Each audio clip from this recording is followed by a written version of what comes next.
right. Good evening, good morrow, and good day, and welcome to another edition of Slice and Dice here with the Manylands campaign. We're back after a 3-week break to continue the campaign in a new setting. Good evening, guys. Welcome to the stream for tonight. Hello. Good evening, and hello, and thank you, Pavel, for subscribing for 6 months. Thank you, Bart, for stealing my thunder there. You're extremely welcome. Yes, Pavel, thank you so much. You have subscribed. He subscribed at tier 1. He's now on a 6-month streak. Thank you so much for supporting the channel. And absolute end of a leg. Absolute leg end, which also means that Pavel is part of that exclusive club that has access to our subscriber Discord chat, which I'll be posting up another poll in over the next couple of weeks to decide what our next Don't Believe the Hype video should be, with some other interactive features and stuff.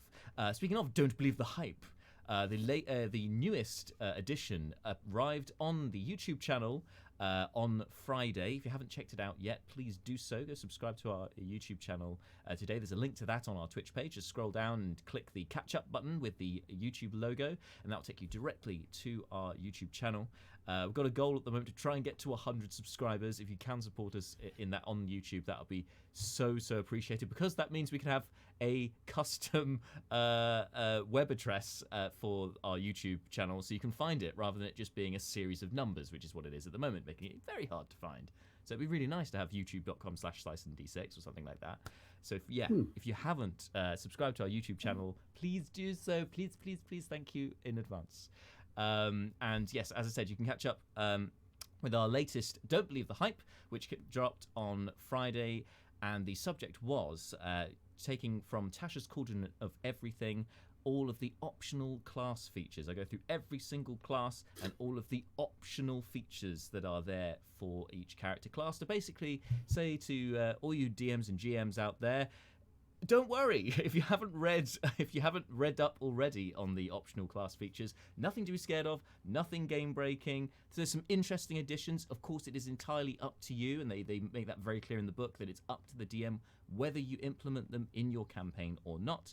But you'll get the good and the bad, and basically everything about each of those optional class features covered in the video. So go check that out. Speaking of our YouTube channel, we've also got our latest edition of The Cage, which dropped last Monday. 2 Mondays ago. So that's session 11 that's now dropped on there. So you can catch up with the entire campaign so far on our YouTube channel as well. The next edition, hopefully, fingers crossed, will be next Monday, but we are having some scheduling problems now that the UK is starting to open up again. People are having to work a bit more and on certain dates, so that is causing some issues which we are trying to work around with the Cage campaign, but we'll keep you posted on that. And then anything else in terms of announcements going into tonight? Trying to think. I don't think there is, actually. I think we're all... Guys, have you got anything to add? Any shameless plugs? No? Okay. It's just been... Shameless plug! That was a post-shameless plug sound. Because, it's a bit late for that now. Anyway... the things I just said were a shameless plug. A shameless plug. But looking ahead to the future with things opening up, we are I personally now in the new space are counting down the number of sessions, the number of weeks until we can get table play back in action. But it's still going to be a couple of months, I think. But eventually, at some point this year, we hope we'll all be back around the table. We shall see. In the meantime, we've got this pretty much sussed out. Just a couple of tech issues now and again, which you may have noticed on our campaign diary for the Cage sessions 6 to 10. I had a couple of audio issues in that with the guests, which was quite annoying. But these things happen occasionally, and we're just trying to muddle our way through them as best we can. But I think everything's working for today. And while it is still working, don't want to tempt fate. Let's jump in with tonight's session here in the Manylands campaign.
And we are back. So, last time in the Manylands campaign, you guys, first of all, we caught up with our dwarf monk and reliable ex-frat boy, Brukon, in the Eyrie, where he was undergoing some training with the Aarakocra, and had a very close-run fight with one of the more adept monks of the monastery in his training with to learn to use the tonfa as a weapon of offence and defence in equal measure.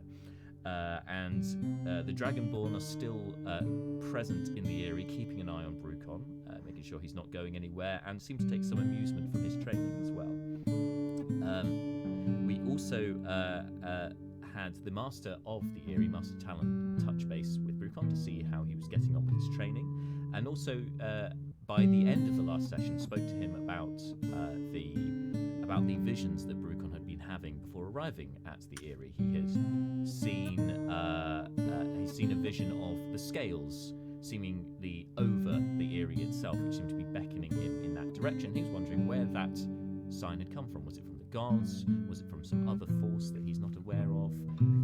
What is the soul? What is the big questions for Brukon? What does it mean? What does it mean? Exactly. Which Master Talon has offered Brukon an item that perhaps will help focus his mind during his meditations, that being a bronze bowl, along with a striker to go with it. So anyway, meanwhile, back in... Meanwhile, over in Hillburg,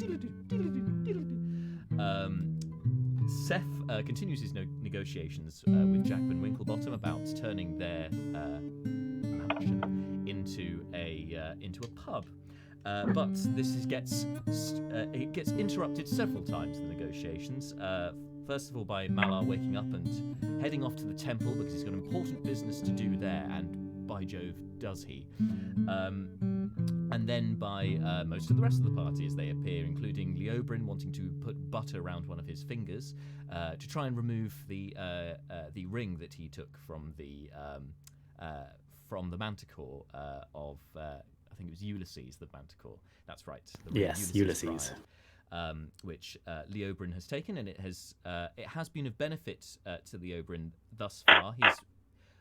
He has got some temporary hit points, which helped him be a bit more increased his longevity, shall we say, in combat situations. However, this doesn't seem to be taking effect now, and we seem to be having Leobrin seems to start feeling an overarching hunger, an otherworldly hunger almost, that he just can't seem to satisfy, and trying to remove the ring itself caused harm to Leobrin. In fact, it scratched him pretty badly.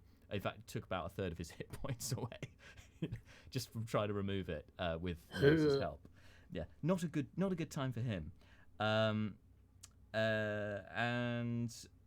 then we also had, for the most part, a shopping episode for many of the party. Brina went to the market to try and find a pearl, an item of importance so that she can cast the Identify spell, which Seth was very keen on because he has a tiny chest that he wanted to get identified, which he gathered had a magical influence behind it. And I believe there's one other item, but that has yet to be identified. But there's something else he wanted to get checked. So in exchange for diamonds, 2 of the 3 diamonds that Seth had robbed the fairmonger of the dwarves from his corpse, had taken 3 diamonds, and he'd given 2 of them in exchange for that pearl to Phil the Trader, who gives you some very good discounts at this time because of how good your patronage has been thus far. And so you also Seth also bought all of his health potions. And meanwhile, the newest addition to the group, or newest addition to life, really, in Hillburg, Glaive, the animated brass statue with a dwarf-like appearance, but a statue of a 6-foot human, has taken to reading after being set a kind of home assignment by Malar to study this book on the 8, and has since really enjoyed reading. He's found a calling in it, and goes to a bookstall at the market, reading up on one particular item before putting it back, but finding himself with a calling, a hunger for more knowledge, a hunger of a different kind to Leobrin's hunger. And so with a whispering in his ear from a voice that claims to be Elusha, goddess of hijinks. His path has been set towards Rundar, where the Great Library resides, and that seems to be where Glaive's going to be heading once he's concluded business with the rest of the party. But the party have been doing some other bits and pieces. Most notably, we've had Malar head to the Temple of the Eight.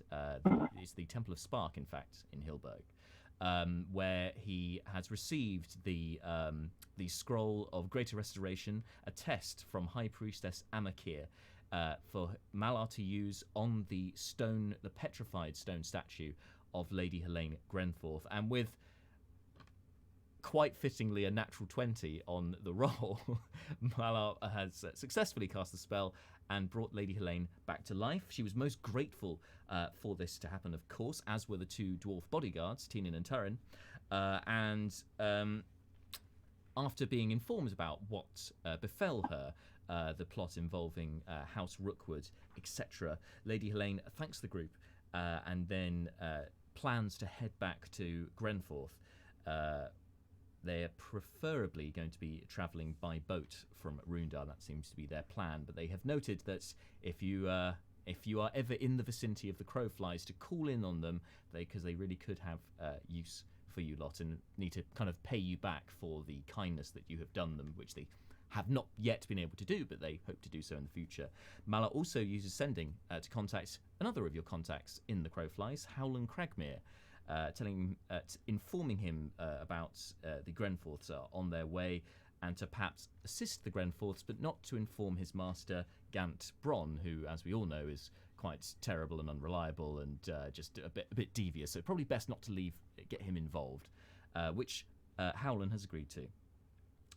Malar then sends to Greenblade, who is the person in possession of the bone dagger that you are aware the Manticores, as well as the druid that supposedly was in charge of the Manticores, has been after. Seth has want of the bone dagger for reasons that I don't think he's completely explained to the group yet, but certainly there are reasons why he wants to get a hold of that dagger before business is concluded in Hillburg and you guys head on back to meet with the Dragonborn at the Eyrie.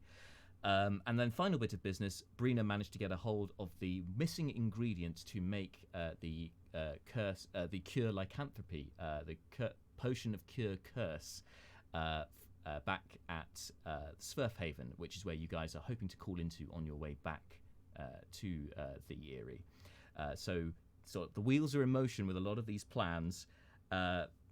With a busy day, but non-combat busy, just a general citizen's busy day.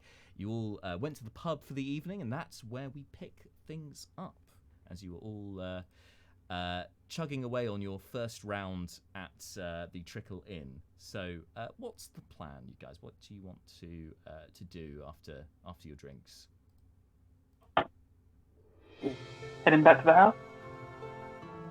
Sounds good to me. Alright. Get the one round in, drink it all up, and start heading back to the house. No problem at all. As you start heading back up northwards towards your house, which you know on the upper echelons of the town, you see that Glaive stops and isn't following you. He just stops in his tracks as you start heading off. Glaive, you coming backwards? I must go. Oh, but I haven't finished grading your homework yet. Let me just have a quick look, and Malar will start to very quickly try and thumb through the sheaves of parchment in the dim light. I just whispered to Leah, we should always get Malar more drunk. He'll stop doing homework.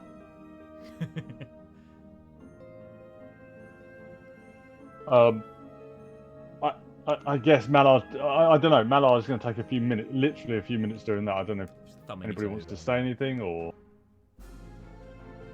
Where do you need to go, Glaive? I am to go to the library in Rundar. Oh, well, and I'll stop with the rustling. Well, I think you'll find the Hammerfern is a particularly good library as well. Yes, I would advocate that one over the Rundar library. It's better. I have been told to go to the library in Rundar.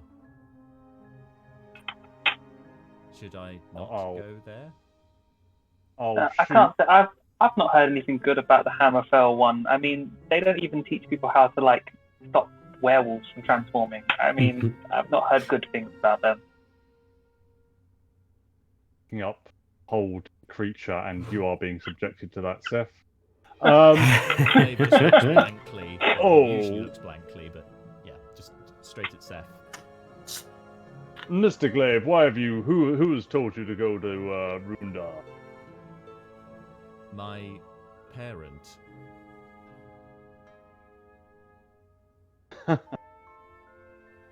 Oh, why? Excuse me? Your parent? I don't recall their. Goodness, is that the time? Let's get going. Yes. Okay. Bye, giant statue. Don't kill any people on the way out of town. If you do, wait 2 days. We'll be gone by then. Somewhat awkwardly, Brina kind of interjects. I go, "Bye, Glaive. It was really nice to meet you." And Glaive, much more awkwardly, tries to copy the waving motion that Brina does. Goodbye, Brina, Malar, Seth, Leoberon, Fleeting, Neris. Goodbye. Goodbye.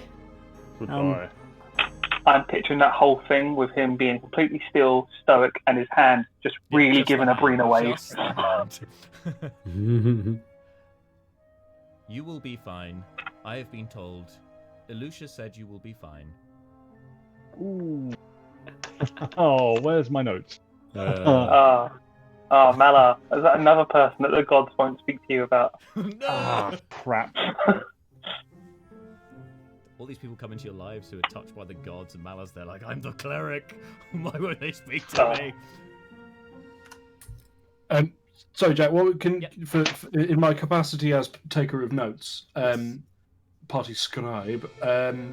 What was the Elucia? Elucia sends her regards. Elucia. What was said you would be fine is what it's what Glaive said. He's literally just repeating what she's told him. Yeah, but I didn't catch that. Anyway, thank you. Yeah, no worries. It wasn't like a Lannister threat of sending her regards. Yeah. You've always got to be careful with these things. Got to check. He stops waving and just smartly about turns and starts walking with purpose towards the main gate out of Hillburg, which is directly behind him and away from you. I liked him. Mr. Quiet, Seth, you are to hardly the a point. good. Murder machine. I mean, that's what you always want in a friend. I think I liked him for different reasons than Seth. He was really interesting. I haven't met anyone like him before. Yeah, he killed a fire elemental really easily. Why aren't we bringing him? Yeah.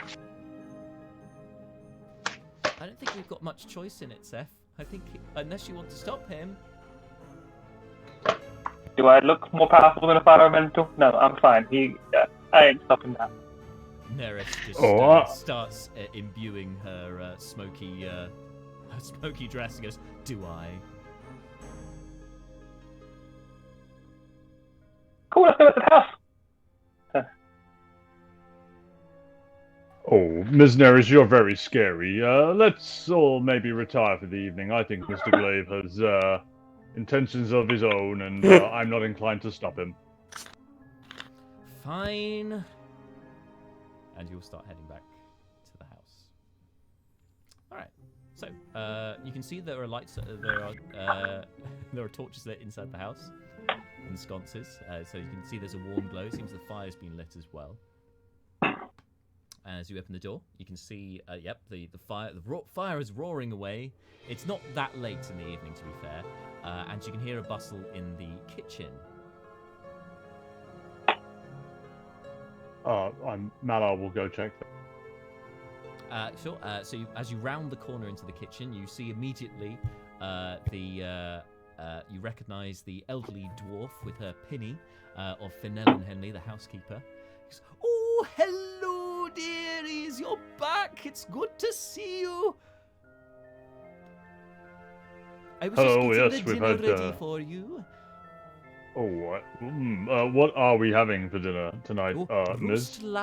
Roast lamb. I hope that will satisfy you, Mr. Shadecreek. Oh, that sounds truly delicious.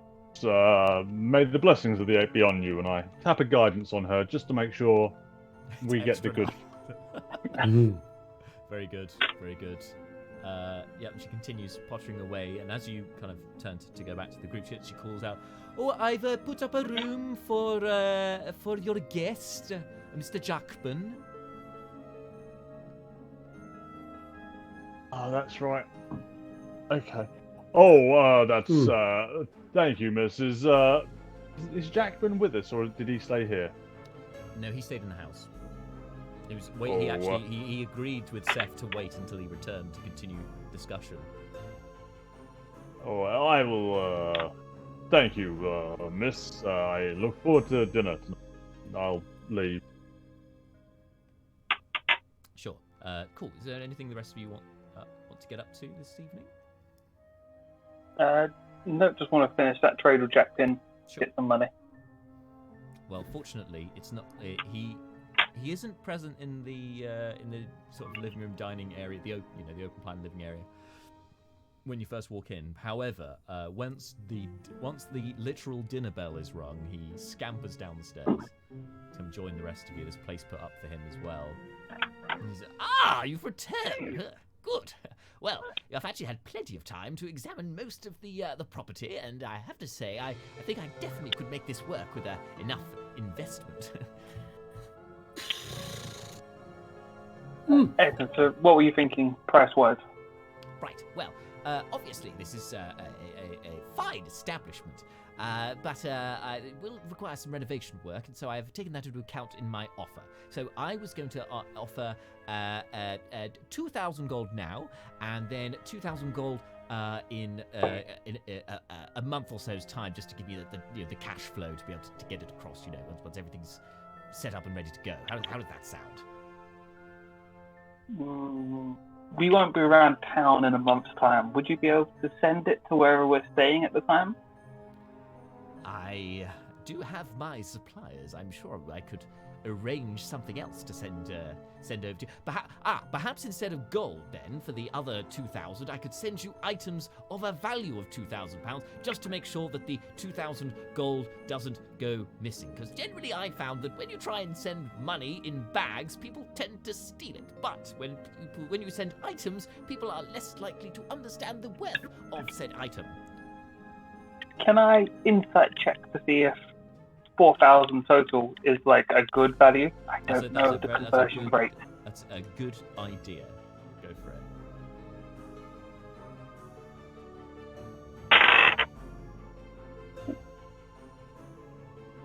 it. 19 on the dice, plus my insight, so 19. With a 19, seems a little bit low. Seems a very conservative starting offer.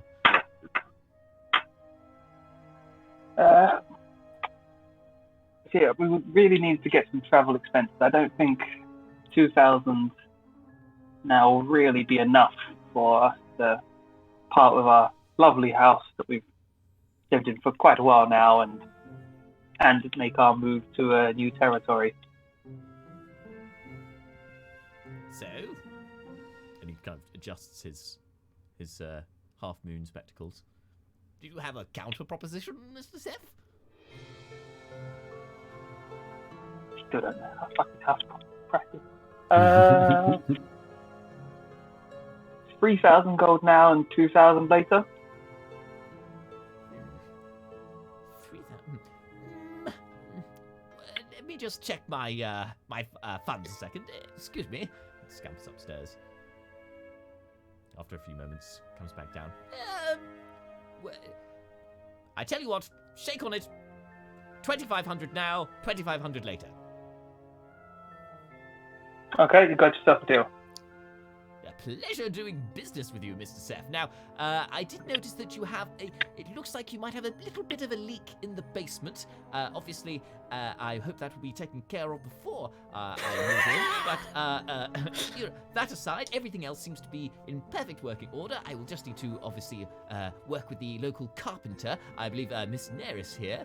You are familiar with Brendan Summerfall, are you not?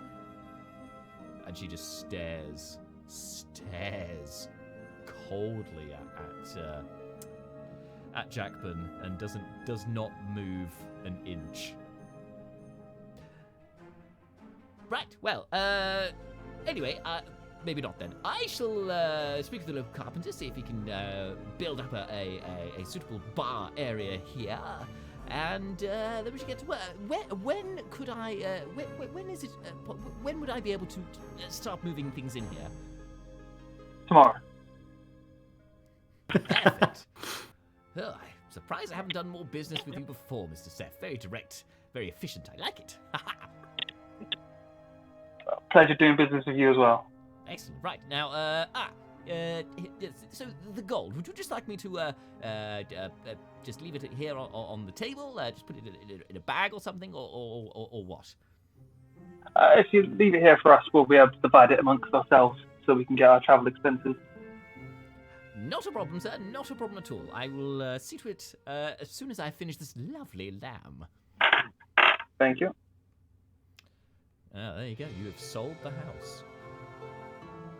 With some negotiation. Money! Are we including Fleeting in the split since he's going to be staying in town? No. I don't know. Have you discussed it with him? Good. Just checking. So, yep. So, unless there's any other conversation you want to have with anyone round the table, I would say this is it's pretty much your evening. Nice dinner talk. I'm just going to say to Mala, Mala, would you be able to assist Leo with something in the morning? He was putting a lot of blood and had a ring stuck on his finger, which he wouldn't let me cut off because we don't know spell for reattach body parts. Oh, yeah, Mr. Leobrin, now what's this talk of a ring? You have a problem? Yes, do you have any butter? Oh, no, but, let me take a look. I have removed, when I was at the Hammerfern Institute of the Eight, I would there for, clinic, as part of my good deeding. Let me take a look. I've removed a great many things from a great many body parts. Very well. It appears, yes, it's some kind of evil magic. Excuse me? Well, it was making me feel a lot more healthsome, and then now it makes me want to feed on people. Goodness, Mr. Leobrin. Right, okay. Let's just look after you, shall we, Mr. Leobrin? I'll have to deal with this tomorrow in the morning. How do you feel right now? And I put a hand on his head and... You can make a medicine check, or Arcana, it's your choice. Medicine? 12. 12. I mean, he seems relatively fine. He looks a little bit paler than he did yesterday, and that's probably due to him witnessing his own blood, which, as you know, he's a bit squeamish. Should stay inside. Yes, don't go anywhere tomorrow morning until you've spoken to Leobrin. In the meantime, I recommend a good night's sleep and yes. Don't be near anybody else for a few hours. Okay.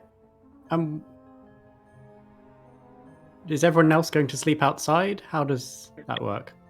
No, in your room. Don't, Oh goodness, no, that's a good point, actually. Everybody should lock their doors. Keep Mr. Leobrin out. Who knows what has taken him? Fleeting, looks around and points up at the beam that he ties himself to sleep on.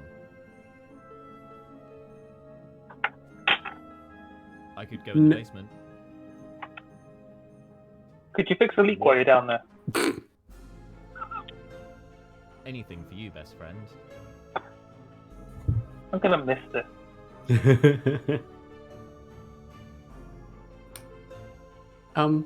Okay. I mean, I haven't tried to eat anyone yet. I'm just... Malar Okay. will get up, start to scoop Leobrin out of his chest. Like, no. Let's not start tonight, Mr. Leobrin. Let's get you off to bed now. And just starting to push him up the stairs. I haven't finished my... Malar. Now. Neris is piping up. Let him finish his food, Malar. You're being dramatic again.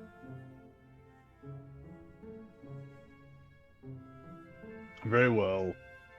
Finish. In fact, that's a fantastic idea, Ms. Neris. You should definitely fill up your stomach, Mr. Leobrin, so you can't possibly imbibe anything else. Malar just stops shoving more lamb onto his plate. Thank you. Right. Well, I guess we have to have the whole meal like this. This is awkward.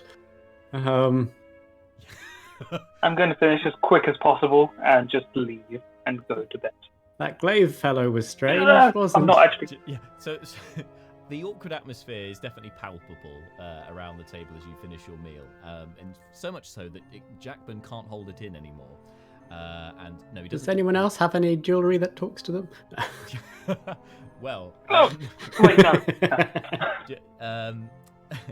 So Jackman pipes up, sort of looking towards Fleeting. So, have you not told them yet, Mr. Look? The arrangement? Well, are you just, fixing the leak in the basement isn't really going to be befitting of your new position, is it? Is it, Mr. Look? Fleeting just looks around the table and then stares for quite some time at Seth. No, I haven't said yet.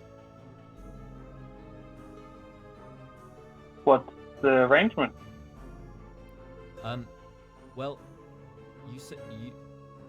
I thought, as this is your home, our home, that you should have somebody here to look after it, and also to, as somebody to contact while you're away. So, you have somebody you can trust here. Plus, I am a lance of the Order of the Broken Fang.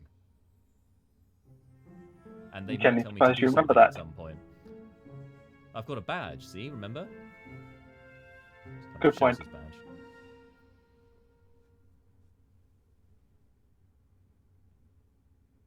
Well, if you're staying, I guess we'll keep in touch. We've got Malar. He'll send you regular messages. I hope so.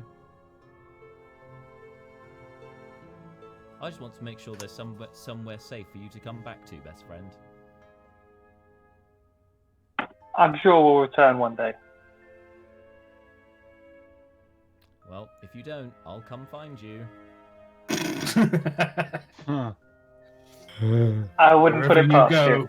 I will know. And he just Whenever I look at a tree branch, I'll think. Whenever I look at a tree branch, I'll picture you hanging upside down there. I wouldn't have it any other way. And yeah, there's a warmth there which you don't often feel with Fleeting Look in this moment. And yeah, and then he just kind of brings himself back together and finish your meal. Right. Well. I can't forget you. You've literally signed your name in my hat. Yes. Oh, speaking of signatures, Fleeting. If you pop yours in here, we can chat almost whenever. But it's one way. You can't always message us. So don't just start thinking and think that we'll be able to hear you. It's only in response to when I message. I see.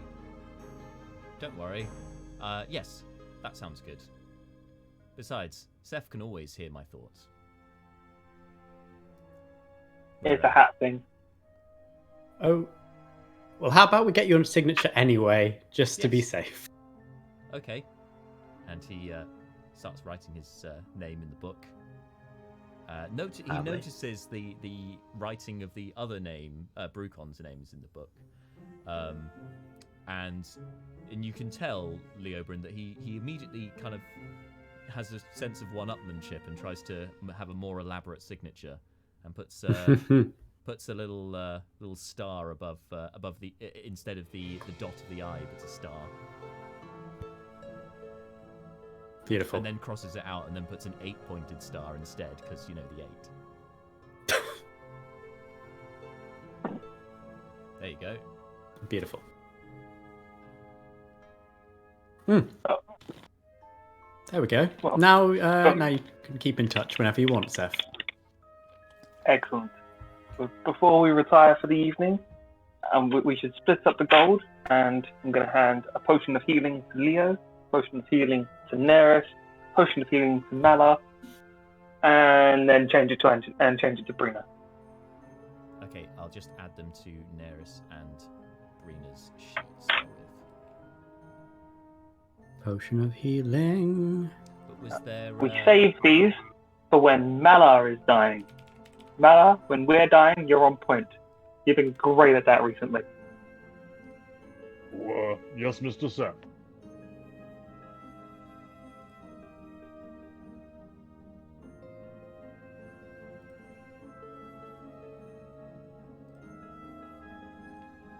So I don't know why I totally thought Marshall was about to speak. His head did like a head tilt, so I was like, he's so about to say something. And I got caught in the pause. Leobrin was waiting for a long pause and then going, well, I've finished my lamb and this is an awkward pause. Up to bed, up. Okay. Cool. Let's, yeah. We'll talk about Mala dying another night then. Just like waving at you. Plenty of nights Don't for worry, that. Leo. Everything will be fine. When they start to go upstairs, I'm going to push the breastplate towards Brina. I'm going, Brina, what's this? What is it? What does it do? Brina. Seth, this is armor. It protects you. It's magic. What does it do? Oh, Do the thing. Do the thing. Yes. Oh, yeah, sure. Hang on. And then she pulls out the pearl from earlier, and gets out her wand and starts waving it. Casts. If Identify. anyone comes up to me in the next 10 minutes while she's casting this, she's gonna be like, Oh no, she's so excited. She does it. Spending a spell slot rather than doing the ritual, because it's the end of the day. She's like, oh, just do it. Pew. And then you see almost like pages of text go over her eyes as she takes in all the information of the item. and at the end we just see 404. She has crashed. 404 error 404 page not found. This is a mithril breastplate. It's magical armor that's very light. You could wear it under clothes. Wow, this is really nice. How much And does it expensive. sell for? Oh yes, 4 and 5. Oh, Breastplate. you could probably get at least 100 gold pieces for this, unless anyone wanted to wear it. Gonna look up the breastplate. Doesn't. Just Wait, double-check with mithril armor. Oh, What's the breastplate? Is it 13 plus 2 for dex? 14 plus 2 for breastplate. Ah. Oh, when I said 100, that's completely wrong, because breastplate's quite expensive. This would be worth twice as much as normal breastplate. Ooh. I don't think anyone wears armor. We'll see. We'll find someone. Not Seth, really. you're Not wearing that. leather Not right especially now. not that pleasing. Yeah, but I can't. I don't. That will have less offensive properties than what I currently wear. I wear armor, Seth. You're not coming to battle. Okay. He's literally just said he's staying around in case violence occurs. He has chain, which does more. Just as you're discussing this, Fenelon comes in and starts clearing away the empty plates, which seems very grateful for. But she seems a little bit flushed and embarrassed, and she goes, "Oh, I'm so sorry, I wasn't here this morning, dears. I had a bit of trouble with my son, Fulgrim. He seemed to be getting up to all sorts of mischief last night. I don't know what exactly happened, but he was battered and bruised and had some burns as well. He did not look in a good place at all." That was why I wasn't here to serve up your breakfast. My son, Fulgrim. Do we know him? No. Seth. He was one of the cultists, by the sounds of it. Roll a history check. Did we kill him? Roll a history check. I got a history check. Yeah, I don't think you got names off the people you killed, or 14? the only one. The name rings a bell, and you can't think why. Ah. Exactly. We killed him. No one say a thing. We're leaving town. They won't be able to pin it on us. Didn't you just say he was battered and bruised and bleeding? And a bit burned. Leave before he sees us. Yeah, I just mean, yeah, he's definitely alive. Oh, good. Yeah. He can now put us at the scene of the crime. But anyway, I'll make sure that I'm that I'm here bright and early for your farewell breakfast in the morning. Mr. Jackman here has proposed that I could carry on my duties when this is a bar as well. So I will still be around if you need me. Excellent. No one else needs me this night. I'm going to be heading up to sleep. Yeah, Mala follow sort of goes to bed as well. Yeah, okay. And unless there's any objections, I think probably everyone's going to start making their way one by one up to bed for the evening. Just before you go to sleep, Mala, you hear a tiny little knock at your door.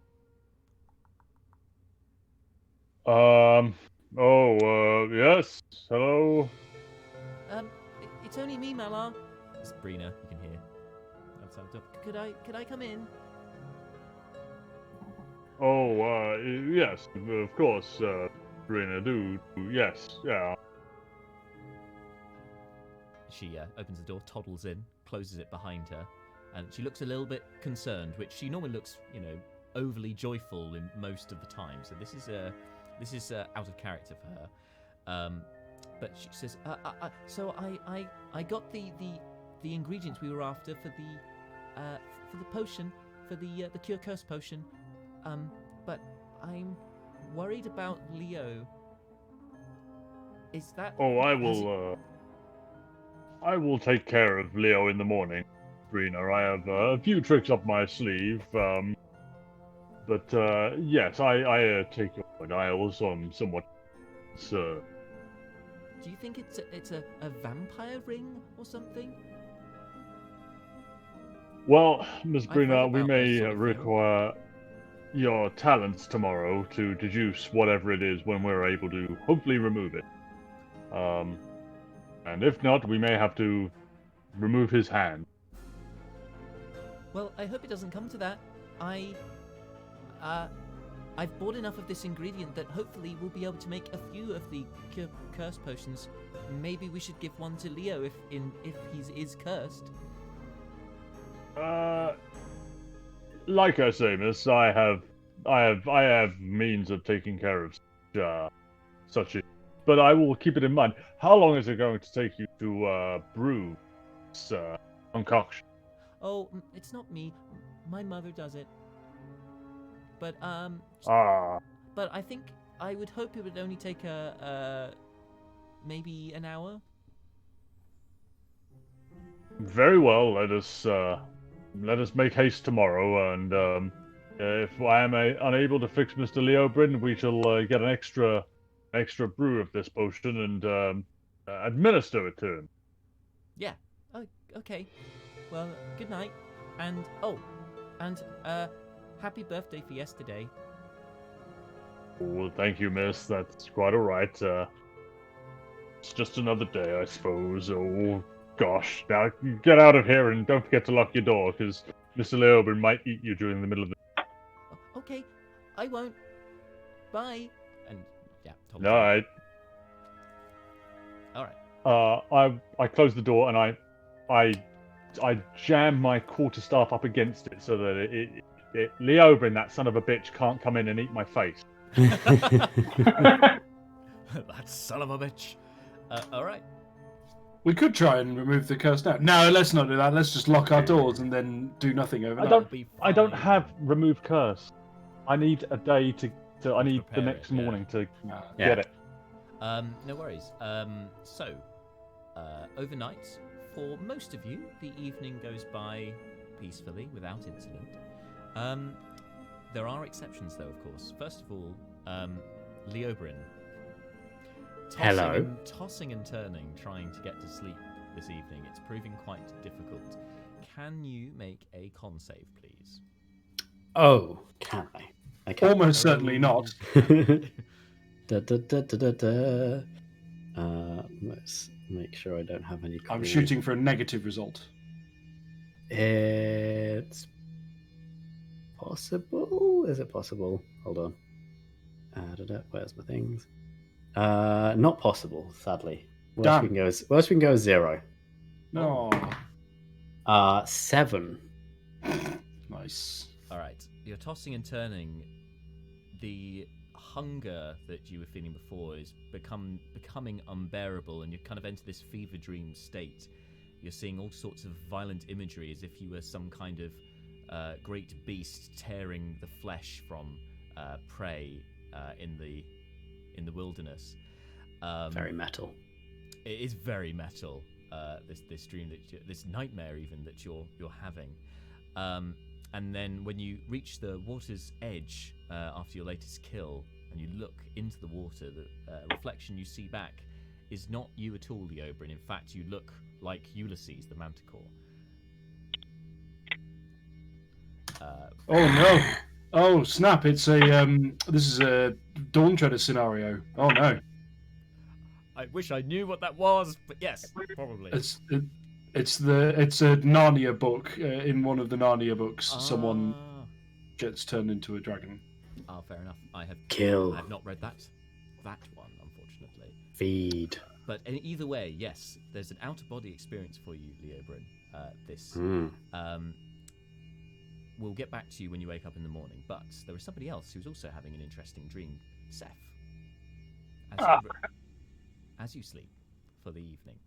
At first, you dream that you are lying on a beach. You're back home on the island of Eyrie, and it's after a very long day or long week even, plundering and so on with your crew on Knight's Teacher, and you finally had a day off to lie on the beach on the sand. You don't normally come to Eyrie, to be fair, when you've been away at sea, but this was a fleeting visit for you, pun intended, and there is a bottle of rum pretty much empty next to you.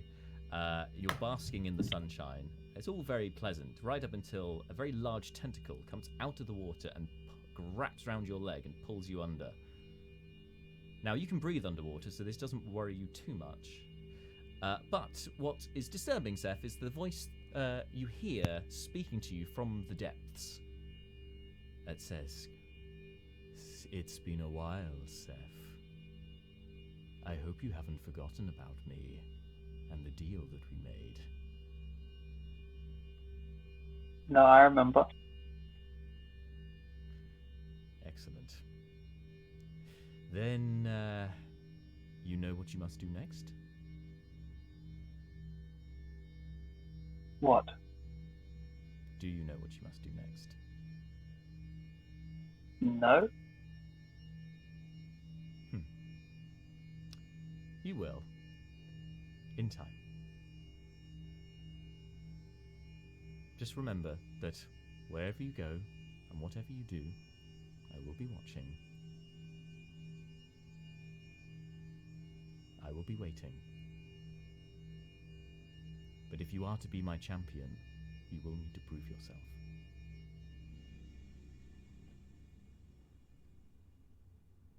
What do you need me to do? Prove your worth, Seth. Prove your worth. And you feel in that moment as you're under the water, it's like a magical force takes hold of your sword arm. You have no control over it. You reach for your rapier, you pull it out, waving it in the darkness, in the depths of the ocean. At whatever there should be out there, you kind of take a ready stance, as if you were sword fighting on land, as a swashbuckler. And then you see, very slowly, you still have no control over your arm, but your wrist starts to turn, and the sword, the rapier, the point starts moving inwards, and keeps moving and inwards until it is pointing directly at your chest. And as you feel the blade, I like me. As you feel you're trying to pull this back. Can you make a strength save for me, Seth? Ooh, 17 plus.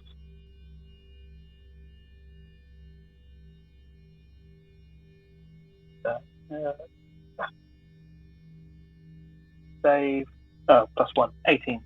18. So, you see the rapier as it's pointing at your chest. You can see the edge of the blade getting closer and closer to your sternum, as if it's about to pierce it. When you suddenly fight back, you're like, you're using all your might just to keep it in position.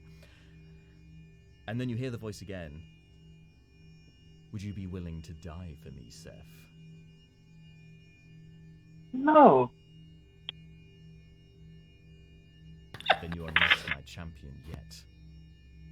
Willing to kill for you, but not to die. Dude. Die you will, Seth. As everything does.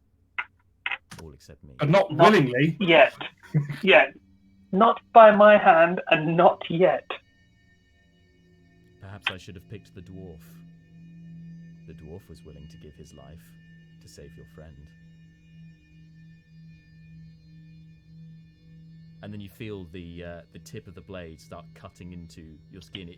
It's almost as if your leather armor isn't even there. It's just going straight into you. And as you can feel this, the blade touching your skin, it burns like it's like an icy burn. You can feel as if like frostburn. And as this pain sensation overwhelms you, you snap awake, sweating profusely, but otherwise unharmed.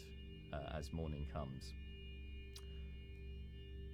Leobrin, however, when you wake up, hello, you feel incredibly drained.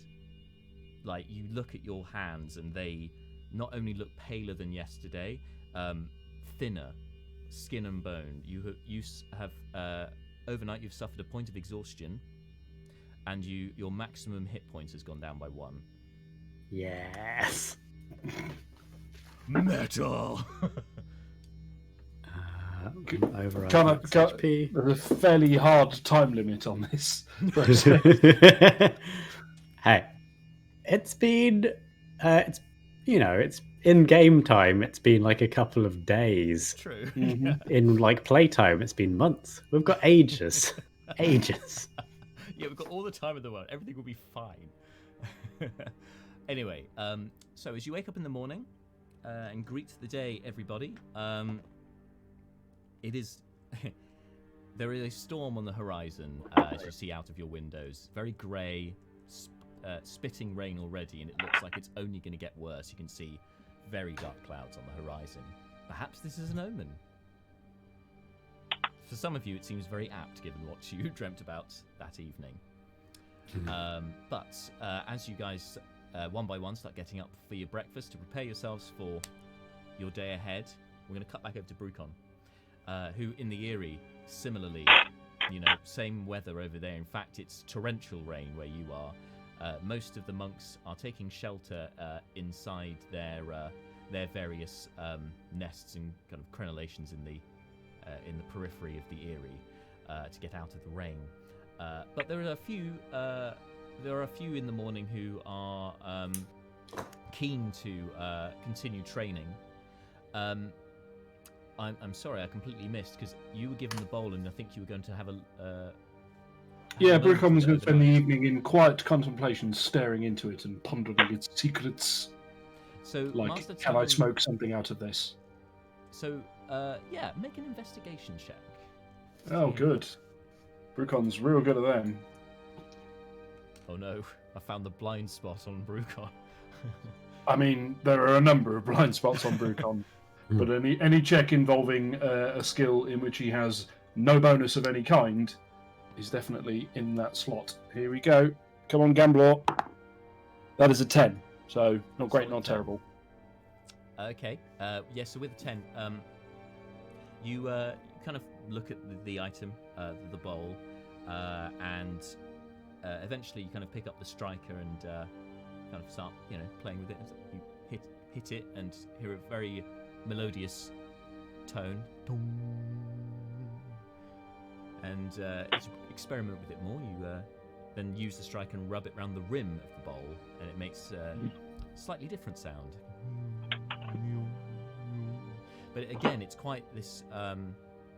It's quite a melodic, but there's some kind of supernatural, almost haunting about the sound that's generated from it, and you also get a sense of not only calm and stillness within you as you do so, but equally there is a presence of magic in the air, of restorative magic power as you do this. Faint, but it's there. It seems quite interesting. It is interesting. Now, Brukon is not a musical chap. I'm trying to think of what would be the percussive equivalent of Wonderwall for him to try and play on this thing. You probably need a couple of different sized ones. Yeah, probably. So he's just gonna kind of go, oh, interesting, and just try see if he can put together some. So does the tone change depending on where in the bowl he strikes it?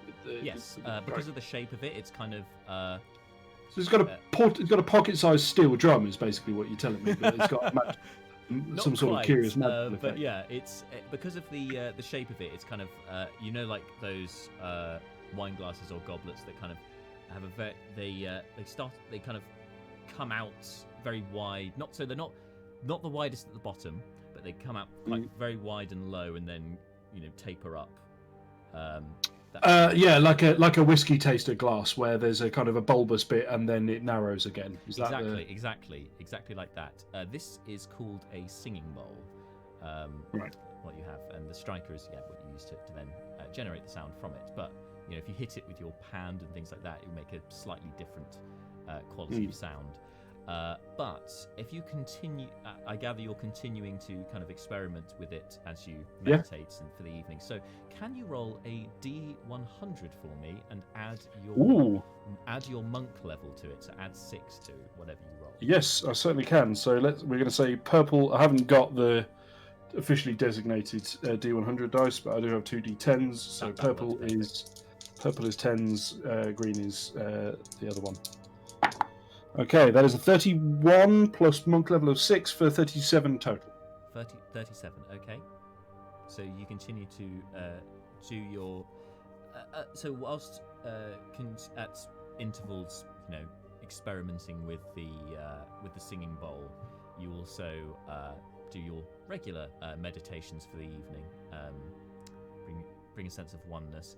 There is a magical quality about this, and you recognise that now, if you use this when short resting, when meditating short resting, if you were to regain hit points, you'll regain an additional amount of hit points equal to your martial arts die while using this. Ooh. Oh dang. You recognise there is potential for more with this item, but there's. Gosh, you mean I haven't mastered? You mean I had my deeply inexpert fumblings with it have not uncovered all of its secrets in one go? Wow. Exactly. Cool. Exactly. That is very interesting. I have added the singing bowl to your inventory, so you may check it out on your D&D Beyond, as can anyone else who is watching the live stream. You can check out everyone's D&D Who's Beyond in the market for a sheets. musical bowl. So you, so whilst you will then get a peek into some of the other effects this bowl can do, Brukon won't know. But Brukon himself is not aware of them as yet. But yeah, that's so it's an interesting item, and you're kind of, yes, you feel honoured that Master Talon thought of you, but also gave you this gift in the first place. Like the reverence you felt was not unfounded with this item. Anyway, come the morning, as I said, raining out. There's a few die-hard fans, the kind of people that will come go to the gym, rain or shine. They're there. There's a few die-hard fans who are just all about John McClane, just calling themselves Hans Gruber. I just make my own misery, don't I? All shaved their heads and wearing white vests. Anyway, there are some particularly dedicated monks, particularly dedicated followers of martial arts. Yes, there's one, in fact, with a white wife beater who's like, come to the Eyrie, have a few laughs. Yeah, have a few laughs, who are still training, including the instructor you recognise, and the very burly, kestrel-like Aarakocra are training. The one, that being the one who... The Kestrel being the one who got up all in Brukon's business the other day. Exactly. Yeah. Right. Okay. I'm assuming Brukon does not feel that he has mastered the Tonfa. Not yet.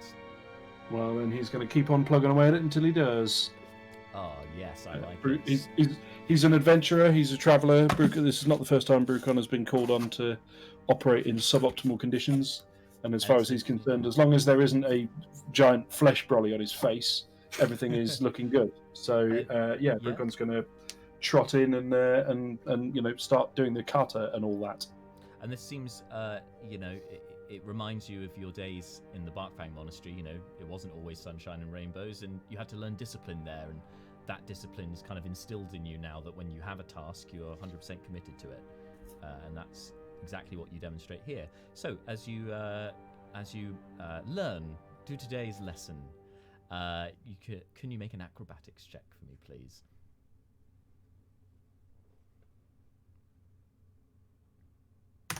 $16.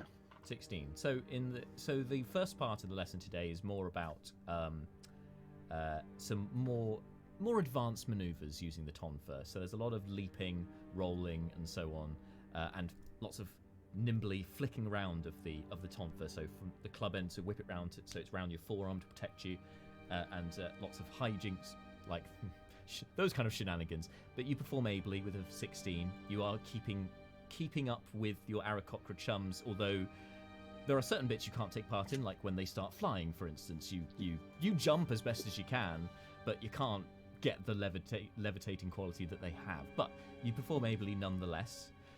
In fact, with your passive perception, you do notice the Dragonborn, who are still there, have taken some interest in your activities, and just as you finish your lessons for the morning, you in your peripherals spot the leader of those Dragonborn, the one that you had a conversation with before, who interesting relationship between the two of you, kind of a love-hate relationship.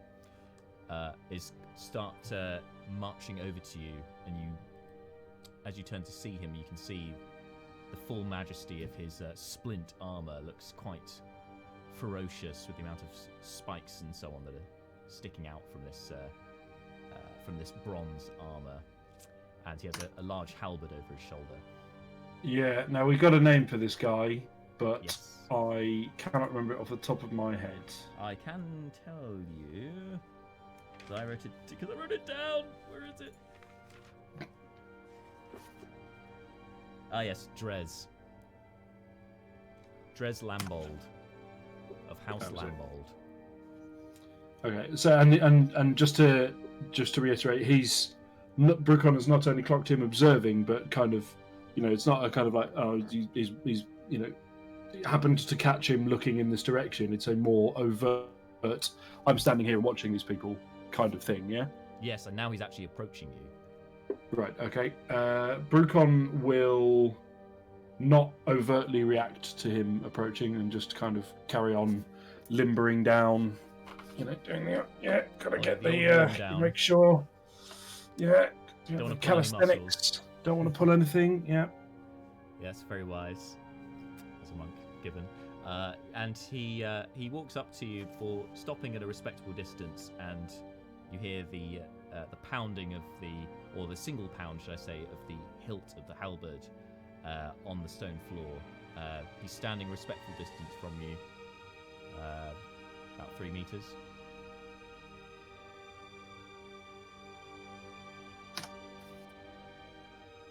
And just stares. Brukon continues to not react. And he seems to be interested, but he's not breaking his silence. He seems to be respecting your warming down. Right, okay. Well, Brukon comes to the end of it, straight, sort of, subconsciously reaches for a hip flask and then goes, damn, haven't got one. And then, takes I'm assuming you'll have a water pouch or water skin. Skin, yeah. Take a swig, do this very ostentatious, and then sort of turn around, look at Drezz, and sort of look him up, and then I suppose further up because Dragonborn, and then just kind of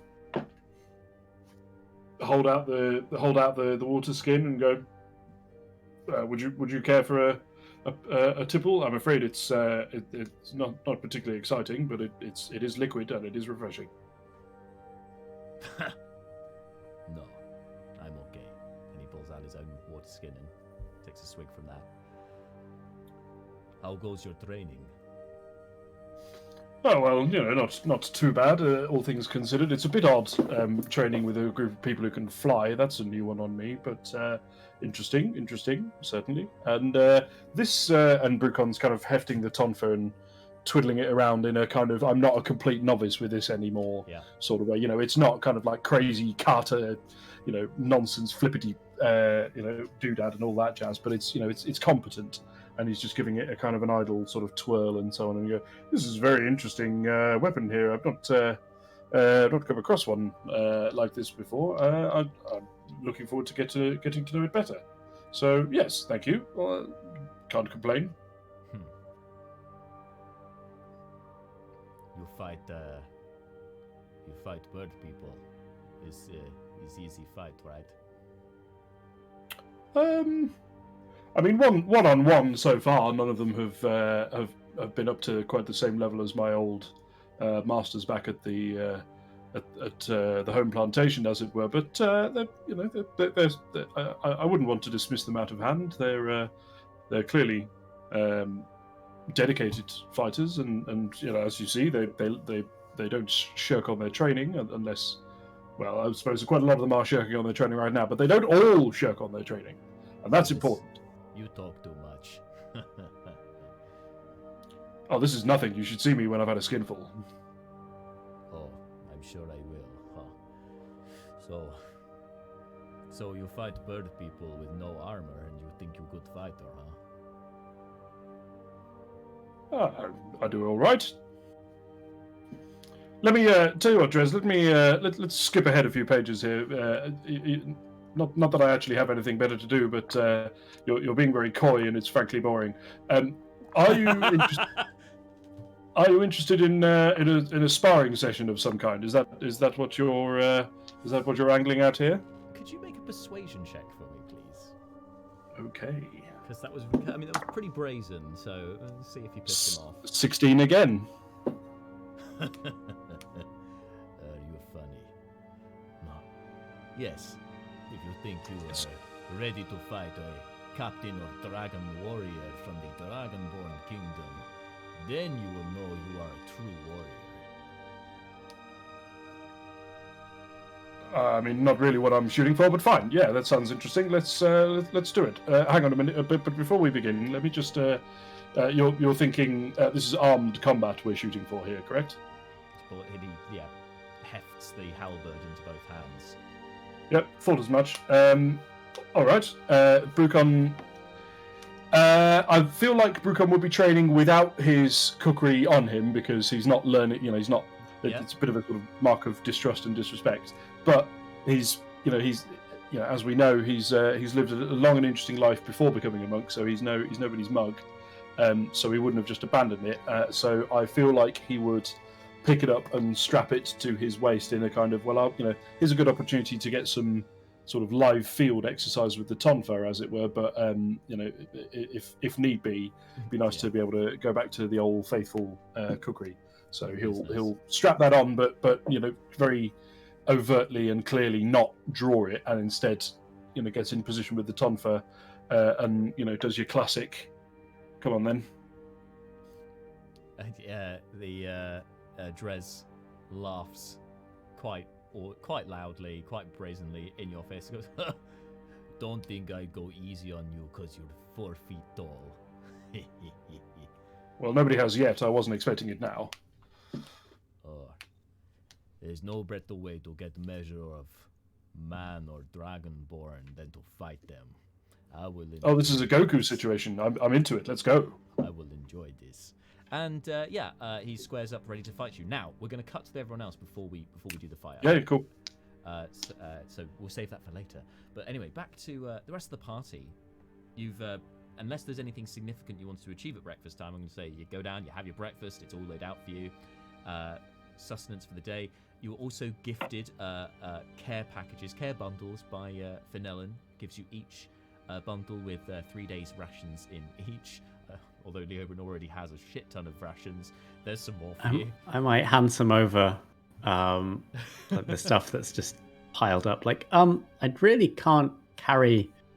It just opens the sort of like the cupboard in the house that's just full of cabbages and other like vegetation.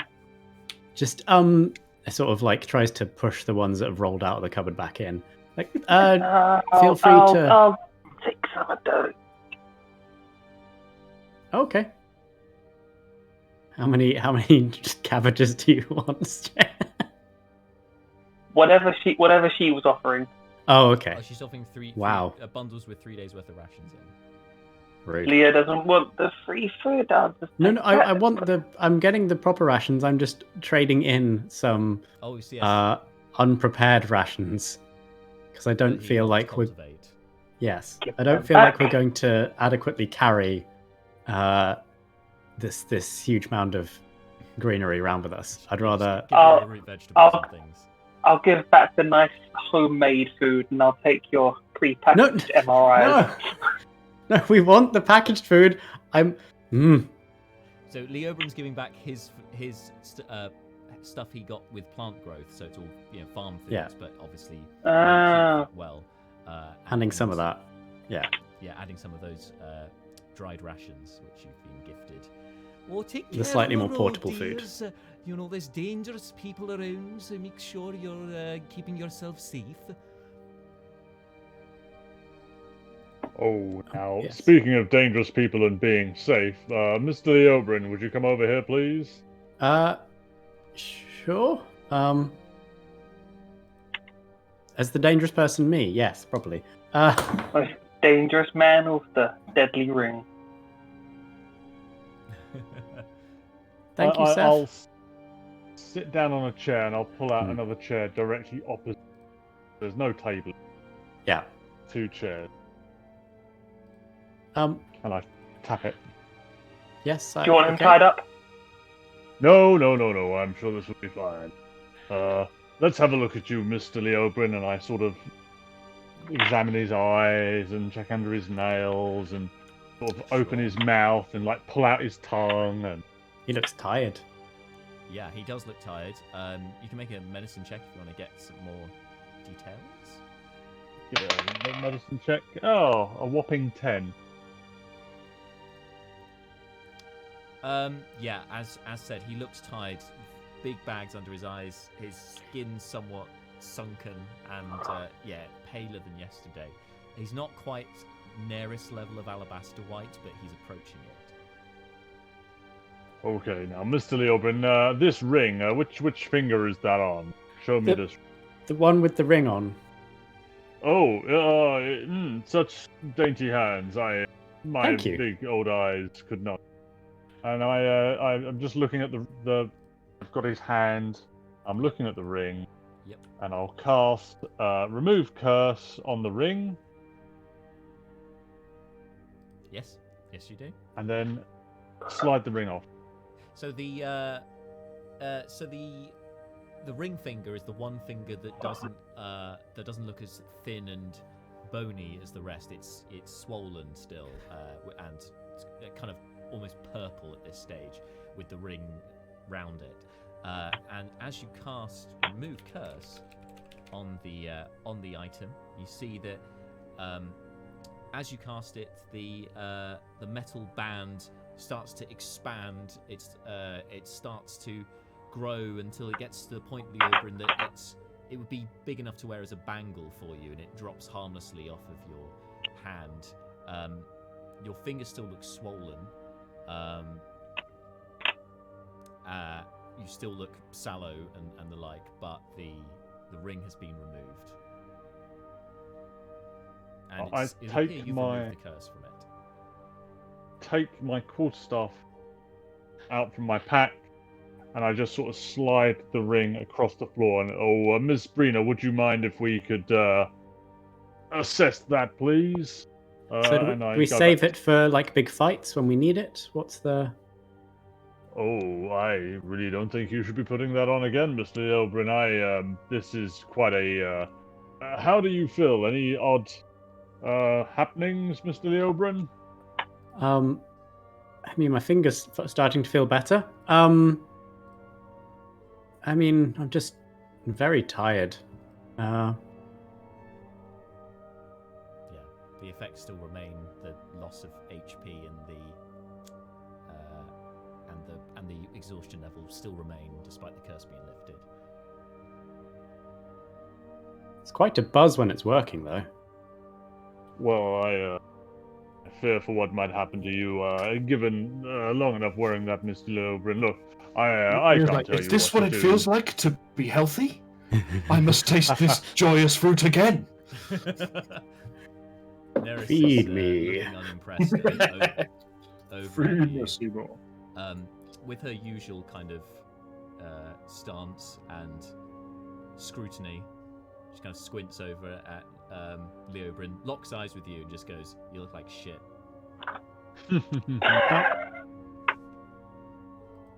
Thanks. I might just. I'm just gonna go out in the sunshine. Get a bit of a tan, I think. Would you like anyone to go with you, Leobrin? Brina piped Oh. up. Sure. Can you? Do you tan? Is I don't this an know. appropriate question to ask? Oh, I mean, I can't go because I've got to examine. Malor asked me to examine the item, but maybe one of the others will go. Fleeting, Seth. I've got one place I need to go into town before we make a move, but we should make a move as quick as possible. So if you're going out, don't be too long because we need to make a move because Greenblade will be meeting us soon. Well, let's make a we move need then. to go. I just feel like I should get some sun. Yeah, you guys need to leave before side quests track you down. Can I you just need get to- her Come to on, do- go! Yeah, I'll go- I need to stop I'll- at one place before we go. I'll go with you, best friend. I want to make the That's most of fine. every opportunity I have to be with you before you leave. That's that. Well, let's say we leave in an hour. We meet at the entrance to town when we've got everything, and we make a move. Yep. For that, I'm going to collect my stuff, and I'm going to make a move. Cool. Yep, and Fleeting goes in tow, although travelling light as he's coming back. And Leobryn, are you going along with Seth as well? Is that Yeah. Yeah. Go for a stroll. You guys can go off. I'm heading to the armor shop to pick up the plate armor that I bought for Fleeting, which he can't wear anymore because he's become weaker.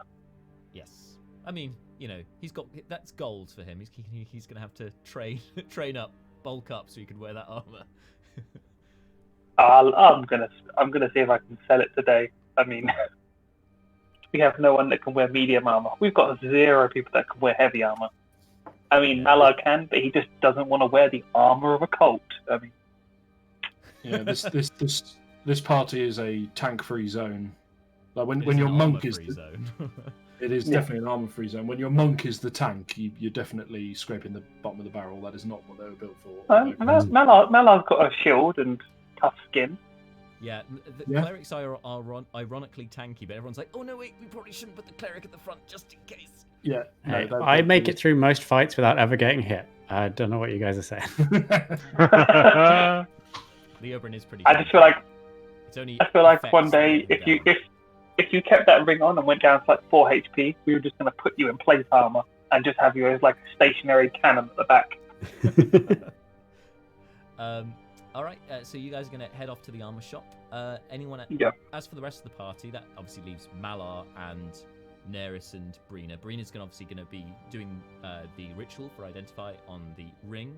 Malar, was there anything else you wanted to take care of? When she's done identifying it, which will take 10 minutes, I want to run through town and see if I can get 300 gold worth diamond. Okay. So 10 minutes go by, and Brina excitedly reports back to you. So, okay. So this ring gives you extra vitality temporarily, but I think, but you have to give something in order to get it. You have to attune to it, but obviously that's what happened with Leo, and that didn't go very well. And maybe the thing that you have to give back, maybe that's why he was feeling hungry. Maybe you have to take life from somewhere else to then give it to yourself, like a vampire. Thank you, Ms. Brina. I will hold on to this, and I think it best that we don't let Mr. Leobryn get his hands on it again quite soon. Well, let's just keep an eye on it. How does that sound? Okay, Malar, I trust you, but I don't like that item either. I think we should get rid of it when we can. I wouldn't want to throw it away, Ms. Brina. I mean, what if a kid found it? You know? Maybe we can destroy it. Maybe Keith will help. I'll have to ask him. Yes. Yeah. Maybe that's worth asking. I read a story once where somebody had to travel to a volcano and throw the ring into the volcano. Oh, Miss Brina, there are no volcanoes around here. Oh, well, maybe not above ground. Oh snap! We're not going to get into the definition of what a volcano. Yeah. Malar will smile and leave. Yeah. So All right. Yeah. diamonds, if possible. Diamonds if possible. So you're just looking to buy some diamonds if there are any around. Okay. So Malar can to kind of see if you go into the right place to do this sort of thing, can you? This will be I guess it would be an intelligence check. I'm trying to think which. Investigation. Make an investigation check, please. Investigation. 14. 14. Okay. So from your experience of the market, you recognise, not many people there deal in diamonds. In fact, you were looking for diamonds before, and you heard there was a lot in Rundar. However, Council Chambers is the place of significant wealth in Hillburg. Might be worth a punt there. That seems like if anywhere's going to have diamonds, it might be there. Sure. Okay. Heading there. Cool. Post haste. So we'll stick with Mala for now, and then we'll catch up with Seth and the Oberyn. So when you come to the council chambers, large white marble building, very grand, and you can see the receptionist or concierge or what have you behind the desk as you enter. It's the male human this time rather than the female half elf behind the counter. Hello, sir. Can I help you at all? Oh, yes. Hi there. I'm looking for somebody who may be able to... I could buy diamonds from, please, miss. And I'm in something of a hurry. Is there someone around here that I can buy diamonds? Please. We don't normally offer them to the populace, but I recognise you helped Councillor Potter before. She's in her office. I believe she doesn't have an appointment for the next hour. If you wish to speak with her, you could see if she could sort that. Yep. Already on my way. Like, as soon as you said that, just started walking. You're there. All right. Go past the water feature in the waiting area, and you can see her door is open to her office. I knock, and go in. Ah, Mr. Shade Creek. Deacon Shade Creek. Good morning. How can I help you? Good morning. This is an odd request. I am seeking diamonds. I can pay, but I need diamonds. Okay. Well, given your position and what we have worked with before, we owe you a debt of gratitude. I would be happy to assist you with this. What sort of worth of diamonds were you looking for? Oh, this much, and I'll put out enough gold to represent 300 gold. 300 gold. Okay. Okay. I will take care of this. We'll need to retrieve it from the vault. Would you mind waiting 10 minutes? No, not a problem, miss. I will remain right here. Excellent. And she heads off to do that, to go and get that for you, or should I say, summon somebody else to go and get it for her. Cool. So as you wait there, we'll cross over to Seth and Lily Oberyn, and Fleeting Look, of course. Never to forget Fleeting Look. So you're heading over to. Funnily enough, you're also in the council chambers because you're heading downstairs to the armory, because that's the only armory there is in Hillburg. And you recognise the captain of the guards, who this time is not playing a tune for her men. In fact, it looks like she's about to head out on patrol as you come down the stairs, and she nods to you both. So, can I help you? What are you doing here? I've come to collect some armor that was being repaired. Oh, all right, sure. Smith's just over there. Thank you. You can hear the forge before you see it. He's hard at work. The somewhat gruff Smith looks up to you. All right. I don't know, just looking to pick up my armor that was being repaired. Yeah, the red plate stuff. Yeah, all right. Yeah. Yeah, it's ready. Perfect. Place it on the shoves it on top of the anvil that he's working on. There you go. You've already paid, so off you go. Fantastic. I don't suppose you guys buy armor here as well, do you? I mean, we're not really a trading smiths. This is more an outfit for the garrison, so That's fine. Just thought I'd check before we leave town. I had some mithril breastplate armor that I thought you may have been interested in, but that's no problem. Thank you for your time. If you want to sell something, I'll take it to the market. Or, talk to the lieutenant. They seem like shiny things. Do you know where they are? I think he's on watch at the moment at the main gate. We'll see if we can talk to him on the way out. Thank you for your time. And thank you for repairing the armor. Think nothing of it. Seriously. Have a good day. Take the armor. Usher Fleeting and Leo out. Fleeting looks with admiration at the armor. Actually, if I'm carrying the armor, I will be overweight capacity, so I'm gonna pass it to Fleeting to carry. Oh yeah. Our last bit of friendship as bag boy. Oh, without a word, he'll take it. No problem.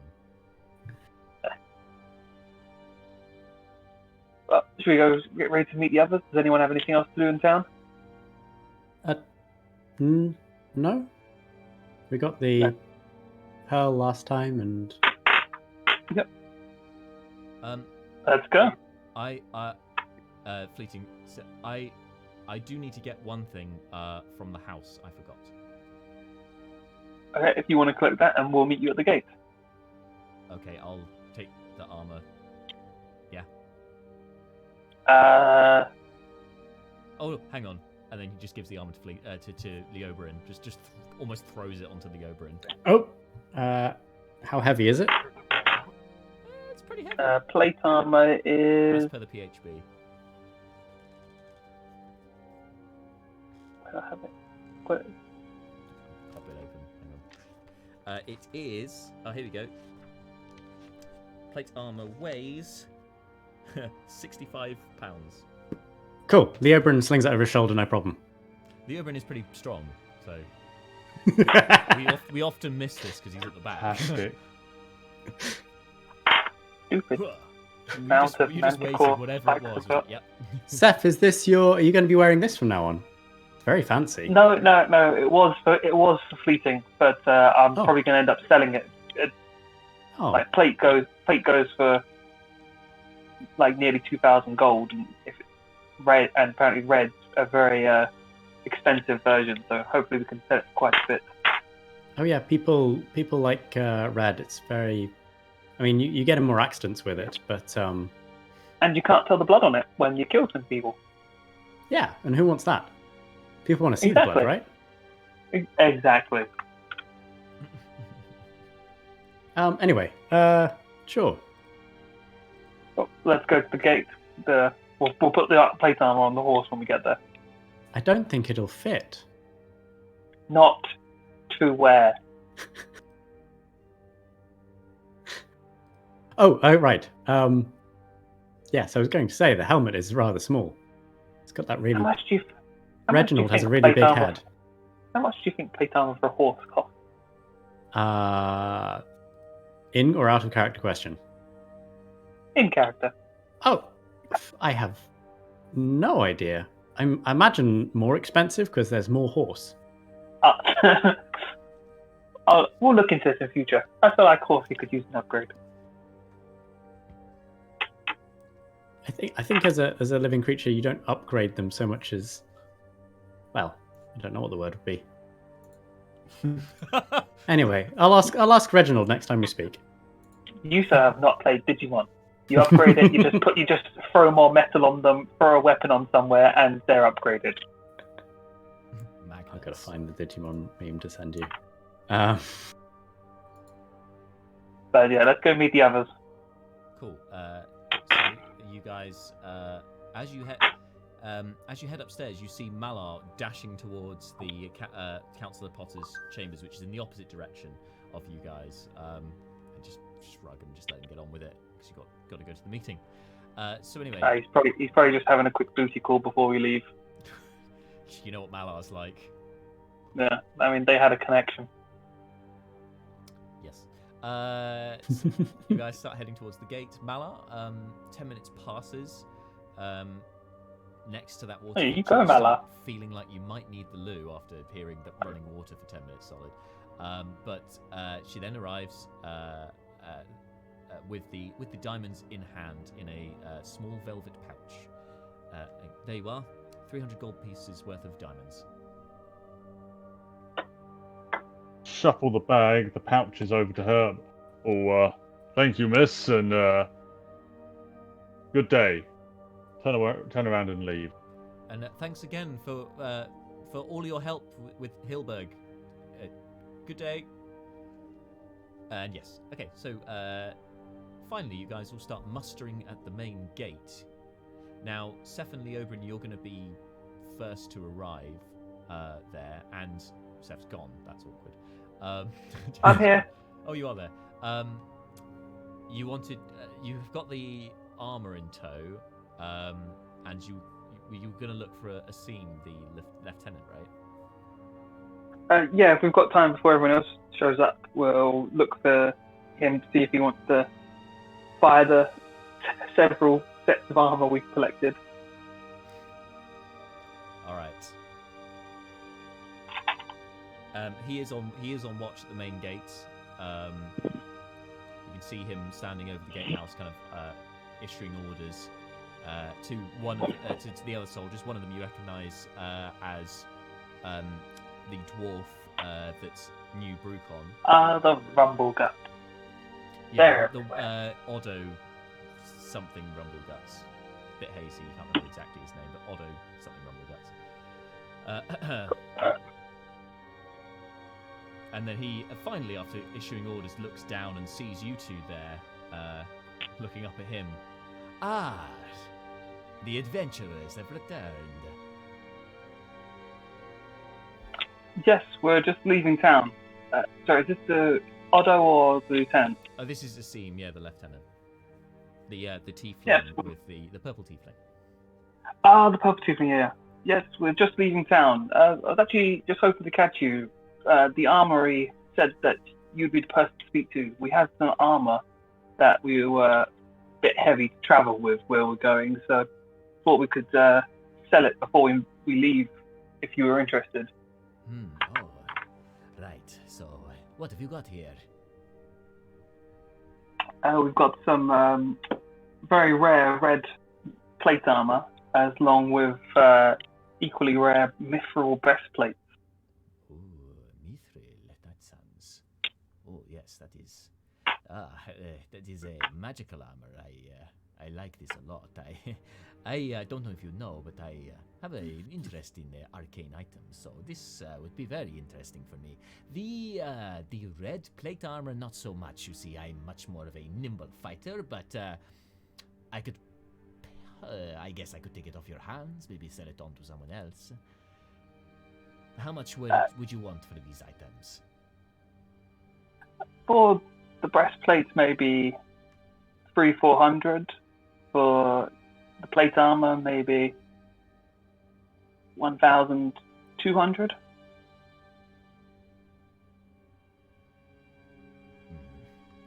I'm afraid I do not have that amount of money on me. I'm but the second in command of the garrison. But I tell you what. How much do you say for just the mithril? 300-400. I tell you what. I will. Yes, I will. I'll give you 300 for the mithril. How about that? That sounds like a deal. And he reaches for his coin purse and goes, I must get a more significant sum. I don't carry 300 gold on me. I'm not some kind of idiot. Bear with me.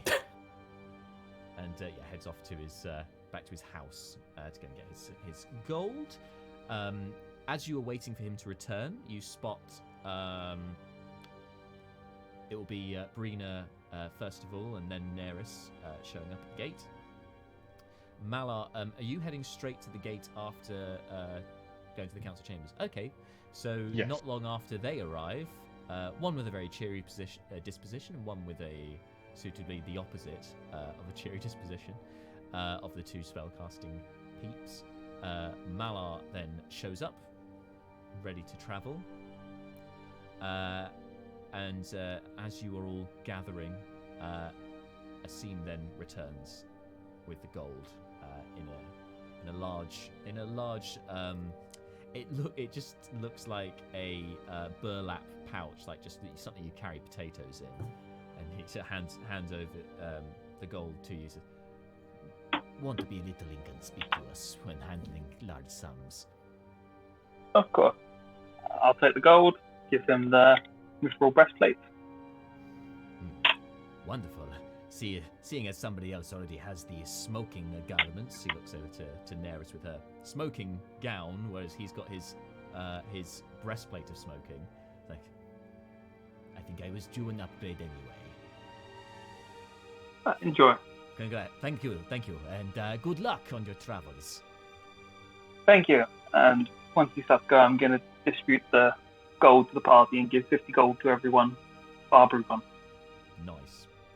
I'll have to check with you at the end so I can update Neris and Brina's character sheets for their gold, but keep that in mind. Yep. Yeah. Cool. Currently, yeah, I'm keeping track. So, great. So just as you guys are mustering together, getting everything ready to go, in fact, I'm probably getting the horse ready as well, getting Horsey ready. Neris will retrieve Louse, getting him ready as well, her ready as well, and just as the gates open for you guys to leave, you hear, "Wait! Wait!" And you can see Fleeting Look rushing across the square towards you, spotting the tricorn hat, of course, first, as he runs over and he screeches to a halt in front of Seth. I had one thing.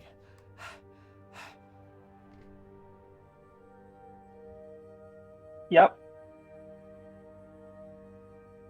And he just gives Seth a big hug. I hug him back. Hey. Aww.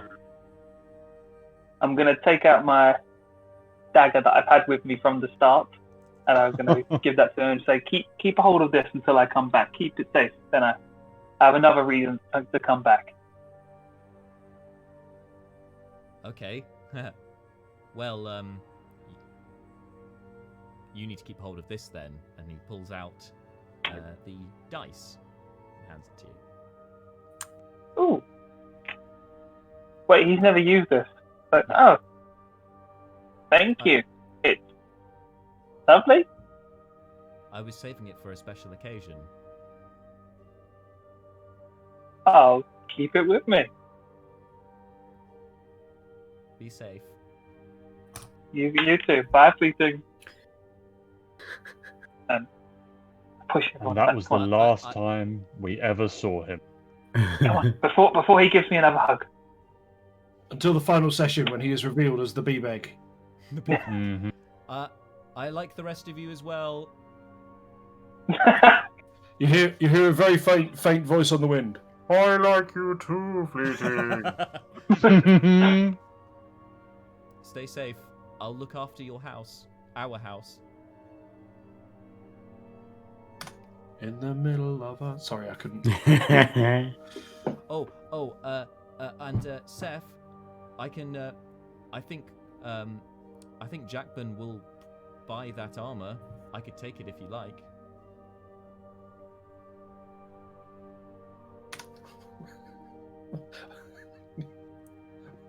I'm genuinely fascinated to know what Jackman's interest in a suit of armor is. Good question. Oh, who do we I lose? can't actually hear James. Is he? We lost Yeah, James. He's just popped out the voice channel. Dropped from the disc. Well, we'll pick up on that. He's back. Hey. Speak to us, James. Speak for England, Arthur. Can you hear us? Hello.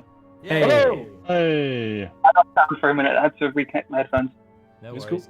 Fleeting's just said that he could, that Jackburn would probably buy the armor if you want him to take it.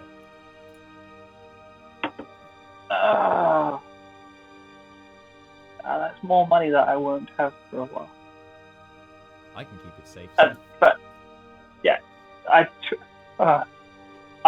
trust you, Fleeting, to get a good price for this and send it back to us with the rest of the money in future. Okay. No less than 1,000, about 500 gold. No less than 500 gold. 1,500 gold. Right. We'll send a sending to Jackpin, just to clarify.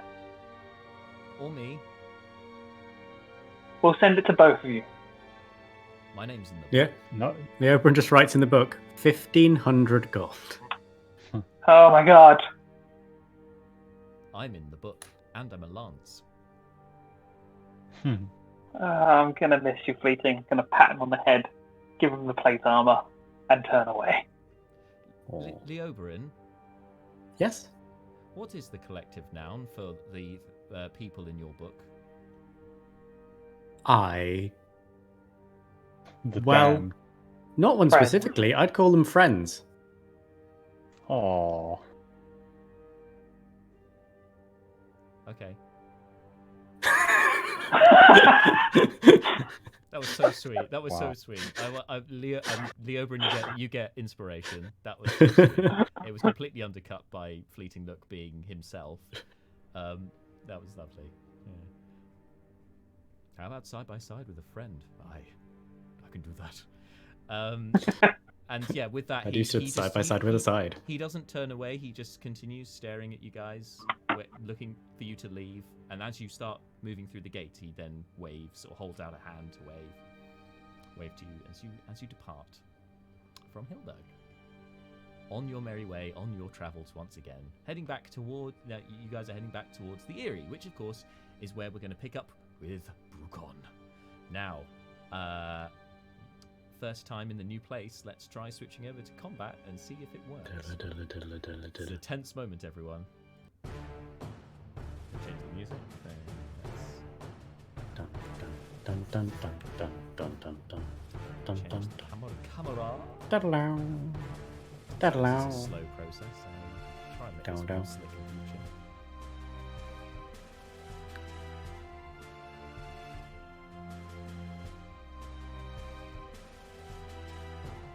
There we go. So Brukon, here you are. I just took Indeed. some names off. That's annoying. Okay. So you are facing up against your man here, Drezz. Roll initiative for me, please. The Drezz Dendols. Hey. Right. Oh, Rolling initiative. I mean, Oh no! oh yes. What'd you get? Well, all told, that is a 5. Is that a natural one? I did not roll well. But, Indeed, I literally could not have rolled less well. Drezz could not have rolled better because I got a natural 20. So he Well. will... Well, Drezz is so definitely going first. he's definitely going first. And so he advances towards you. You hear the chink of metal of his armor as he advances on you, stopping 10 feet from you, making a big swing with the halberd. Roll to hit. Jack, come on. 22 to hit. Yeah. Yeah. Okay, as the blow strikes you, you see lightning spew from his hand down the shaft of the halberd into the axe, and as it connects, it strikes you as well. You take 1 point of lightning damage, plus 6 points of slashing damage. Wasn't the best of hits, as you try to almost get out of the way of that one. Okay, Brukon's beard stands out on end. So His hair can't because it's tied up in the man bun top knot thing, but his beard is. just the beard. I like to imagine that normally it's kind of wavy, and then suddenly it's just gone like straightened completely, and Brukon kind of goes, "Ooh, blimey!" Looks at him and goes, "That's a neat trick." And he then leans back and winds up for a second go, this time sort of in the opposite direction with the halberd. That's a 20 to hit. Yeah, there's also a hit. Also a hit. All right. And this time 3 points of lightning damage, plus 7 slashing damage as he connects with that one. Your audio feed went a bit funny there, Jack. I heard 3 points of lightning damage plus 7 slashing. Ooh, yeah. Okay. There was a brief moment there where my finger slipped and I nearly gave myself 410 points of damage. Let's remove Wow, that is four. a mighty hit. That would vaporize Brukon if that was actually what happened. Turns to dust.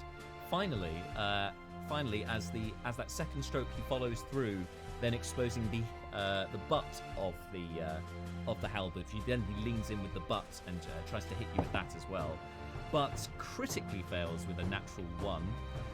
He misses you, aiming too low, hits the ground, and actually he ends up kind of losing balance himself with it, stumbling to one side, and you can make an attack of opportunity against him if you'd like. I think I would like, yes. Hang on, no, that was the dice of betrayal. That was the initiative dice of failure. Let's not use that one.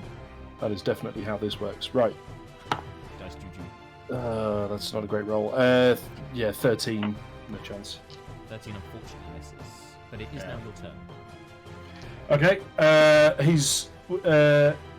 Did you move him back? You moved him. So he stumbled into your range, then backed off, which incurred the opportunity attack. So he's I see. Gotcha. away. Okay. Well, Brukon's going to advance up into his grill. Wow. And go for a quick double tap with the. He's going to do the thing with the tonfar. So he's holding it with the long piece along his forearm and the short one clenched in his fist. And he's going to do that the flick thing where it kind of like brings it around and then and then back and forth so that it winds up back in the starting position. Much more stylish than football hooligans with their with that instrument thing. Oh yeah, yes, along those lines. And aiming for broadly the same noise. So 2 rolls. Well, one of those is abysmal, but 19. 19 hits. 19 is a hit. Cool. Do we want to go straight for dickhead mode immediately? No. So Brukon is not going to do anything extra to top that up just yet. No stunning strike just yet. No stunning strike yet. We're going to leave the nuclear option because it just makes the fight so dull. So just rolling damage for that one hit. So that is 8 damage from the tonfar. 8 damage. And then for Brukon's bonus action, he is going to spend a key point to use patient defense, taking the dodge action. So he steps in, does a little. I feel like he connects with the first whip, but then Drezz kind of goes, "Oh, don't like that." Leans back so that the follow-up whistles just in front of his face, and Brukon kind of gives him a little cheeky grin and then goes, "Nice lightning trick you've got there. Show me again." And then starts kind of dancing around, whoop, whoop, whoop, whoop. And then that is his turn. Whoop, whoop, whoop. I love it. Drezz lowers his halberd for a second, and you see a very toothy grin from the Dragonborn below his helm. He says, "Oh, I'll show you all right." And he leans back and spurts lightning from his with his breath attack. Yeah. You need to make a dexterity saving throw. Yeah. It's going to be very easy for you. He's pissed. Does dodge affect dex saving throws at all? Yes, doesn't, it does. does it? I think it does. I think you get advantage. I wait to be. Please Aggressive head shaking from James. Hang on, we've got a thing for this. Hang about. Uno momento.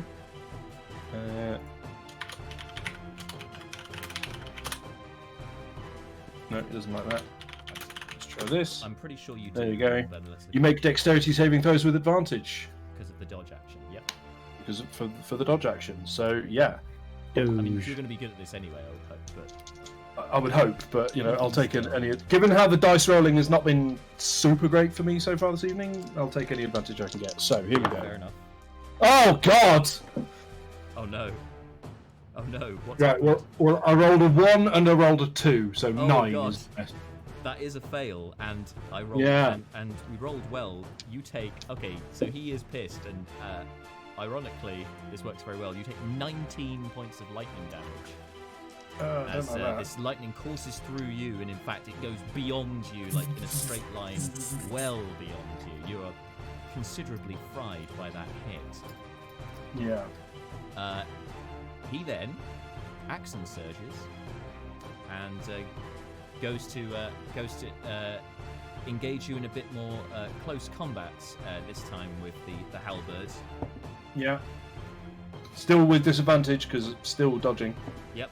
15 is going to miss with the first. 15 is going to miss. Second one. Natural one. Worse. In fact, he gets so wound up trying to hit you in his rage, although not barbarian rage, that the halberd slips from his grasp as he tries to hit you with it the second time, because you're actually within 5 feet. It's a bit unwieldy for him at this range, and given your dodging capabilities as well, he ends up just kind of throwing it to the ground. So he drops that to the ground and finally pulls out a dagger, and that's the end of his turn. Right, okay. Now, I've just been doing a little bit of rules hunting of my own, and Brukon's response is to getting electrocuted is alright, well, yes, I did. In fairness to me, I did. In fairness to you, sorry, I did literally ask for that. Nice. And does a little bang bang, whacks himself on the side of the head, which is, in this particular instance, the necessary for... Oh, God. Alright, Brukon's going to use the new Quickened Healing feature, and he's going to kind of summon up some reserves of alcoholic durability. There's 2 key points for that. So then he rolls a martial arts die, which for him is a d6 at the moment, and then he'll gain this +6 back in hit points. Come on.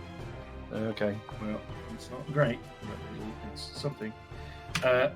That is an action. Still has a bonus action. He is going to spend another key point to dodge again. Step of the wind once more. I see. All right.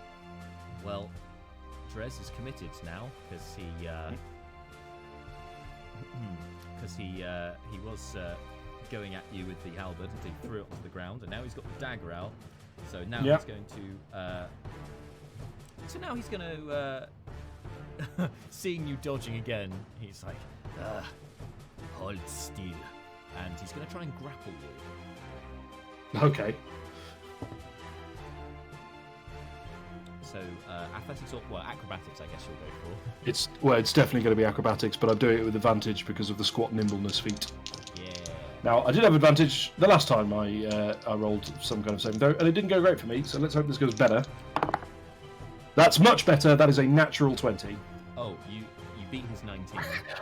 So the last time I rolled with advantage, I rolled a 1 and a 2. This time I rolled the same thing, except there was a 0 on next to them. Amazing. I rolled a 10 and a 20 this time. Beautiful. So yeah, Brukon just kind of go, oh come on now, oh come now, come. Our relationship is nowhere near at that level, as he just casually sort of limbos underneath his flailing attempts to grapple him. And you see him spin round with a leg low this time to try and trip you as he tries to shove, in quotation marks, you this time. So again, it's another athletics or acrobatics up to you to try and evade this. Okay, we'll go with acrobatics for what I hope are fairly self-explanatory reasons. Yes. That is 25. Unfortunately, got 26. So with that, you are knocked on your ass, tripped over, go prone on the ground. Okay. And he uses the opportunity to pick up his halberd and take a step back with the halberd in hand. Now you can make an opportunity attack, but you're prone, which would give you disadvantage if you were to do so. Well, I might as well. I'm not going to use a whole lot else. I'm not going to use my reaction for a great deal else right now, so let's give it a go. Who knows? No, 10. No, he easily evades your flailing arms. Your stubby well, arms. yes. However, so we're back to Brukon's turn now, yes? Brukon. So what Brukon's going to do is going to try and kick at him in response. Because you kick me, I kick you.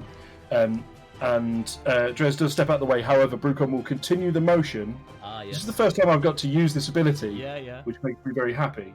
So one of the things that when you're super pissed up as a monk, you gain the where is it? Tipsy Sway? No, not Tipsy Sway. It's a Drunken Master thing, isn't it? It is. It's from the Drunken Master thing, yeah. But there's a name for that. I can't find it. Anyway, never mind. I've got an ability that allows me to stand up for using 5 feet of movement instead of half. Now, in this case, the difference is nominal, but it's cool. So Brukon will turn. He'll turn the missed attempt at a kick into a sort of head spring, bouncy uppy maneuver, so that at the end of he goes to attempt to kick him, and at the end of it, he's stood up facing him. It is from Tipsy Sway, and it's called Leap to Your Feet. That's the one. Yeah, because Tipsy that was Sway. mine. Oh yeah, it is. It is. Yeah, they're not consistent in the way they bracket and group these sort of things. No. Which always both. Anyway, Not at all. so then Brukon is going to leap forward and make another couple of attacks. So that is the worst result there was a 23. Oh well, if the worst was 23, then they both hit. Yes. So we'll roll the damage.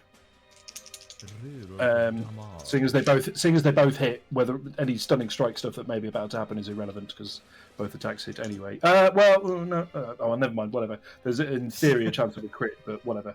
So he takes. Oh, that's a good roll. 17 damage off this snicker snack. Yep. Actually, tell you what. This time he's not going to do the whip thing. Brukon's going a bit more. Let's get dangerous with this. So instead, he's going to go for. He's going to punch both his thighs, but with the pokey end of the tonfa, adding extra leverage to the blow. So it's boom, boom, go for a couple of dead legs on him. Ooh, that's got a flea. And then he's going to spend a key point for a stunning strike. Yep. Probably isn't going to work. Wisdom save? That is a Constitution save, Con DC save, 14. apologies, thank you. It always catches people out. Oh, that's not a good roll. It's 8 on the dice, so 13. Oh really? Well, in that case, Brukon's going to use his last. He may regret this, but I feel like I've got. This guy's going hard, so Brukon's going to finally give him the respect involved in. Yes, I saw that, James. I know. Keep your dirty thoughts to yourself. Anyway, Brukon is going to afford this guy the respect / violence that he has earned, and spend a key point. Spend a key point, to go in hard. Spend a key point, his final one, and exactly. And he's going to flurry of blows on this dude. Yeah. Actually, there's no reason to do the defensive option because the guy's stunned anyway. He can't attack until Brukon. No, that's a very good, solid shout. So first unarmed attack with advantage. That is an 18. 18 is his armor class, just hits. Outstanding. And then the second one, by the way, that was 2 11s I rolled there, a little Marshall special. And then the second bonus attack Double snake eyes? is but it is a 24. Yep, that'll hit. So Two solid another, hits. so more hits. That is 12 additional damage. Combined? Okay. Yeah, all told. So Brukon goes for both the thighs, gives this guy a pair of dead legs, which is going, oh god, and then I feel like the follow up would just be a couple of chops to vital nerve points. So just kind of get right in there.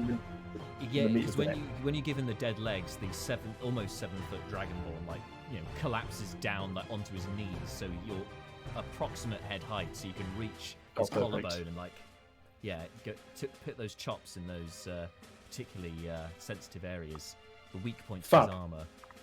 Very and nice. Then, and do I get another turn?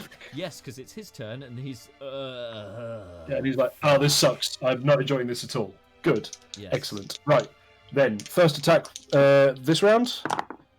That's another. That's a natural 20. Is what that is. That is a crit. Jesus. So one double damage, and then another attack. Not a natural 20, but it is a 21. So this is 3 weapon dice. I'll tell you what, I'll do the bonus attack now as well. So this with advantage, that is a 24. So 4 weapon dice plus 12. Plus 12. So that is 24 damage in total. Describe to us how you Yes. this boy unconscious. Yeah, that's absolutely what's happening. So Brukon does. I don't know if anyone here has ever played like Tekken, or if any of the viewers have played Tekken. But Brukon goes full Eddie Gordo on this guy. Just all kinds of capoeira nonsense. There's arms, there's legs, there's an elbow. It's just a series of graceful balletic swipes and blows, which culminate in a backflip kick that, like with the heel of Brukon, like the butt of Brukon's foot connects solidly with the underside of Drezz's chin, and launches him into like a backflip, and then Brukon lands perfectly, 3-point landing, and then a voice from somewhere inside the dome cries out, "KO! Oh! Oh!" And that is how Brukon beats Drezz. Fair enough. I love it, and it reverberates around. No. But you, instead of a KO, you hear the squawking of Aarakocra. Bird person equivalent of KO. The trainer suddenly intervenes, prizing you, going to pull you away, and then noticing that the Dragonborn is just slumped on the floor, not doing a lot.